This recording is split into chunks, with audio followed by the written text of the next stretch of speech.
నువ్వు తిని బ్రతకగలిగేటటువంటి సంయోజన క్రియలు ప్రకృతి ఎన్నో ఇచ్చింది. ఒకటా రెండా? ప్రకృతికి నీకన్నా బాగా తెలుసు ఏ ఋతువులో నువ్వు ఏ పండు తింటే నీ బాడీ మంచిగా ఉంటుందో, ఆ ప్రకృతి యొక్క వాతావరణ మార్పులకు తట్టుకొని ఉంటుందో అని ఋతుక్రమంగా వచ్చేటటువంటి పండ్లు, పూలు, కాయలు, చిరుధాన్యాలు, పంటలు 365 రోజులు అదే చికెను, అదే మటను, అదే మందు.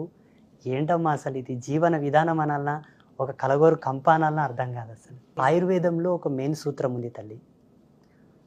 ఏ మానవుడైనా సరే ఈశ్వరుడు నియమించినటువంటి ఆయువును అనుభవించాలన్నా, రేపటి తరాన్ని ఆరోగ్యకరంగా సమాజంలోకి ప్రసాదించాలన్నా, తన నుండి ఒక తరమును తీసుకురావాలన్నా శాకాహారము అది స్వల్పాహారమే శ్రేష్టమని ఉన్నది. శాకమనగా ఒక ఉదాహరణ చెప్తాను తల్లి. శాఖలుగా రావాలి. నీవు ఒక గింజ నాటితే దానికి అనేకమైన విత్తనాలు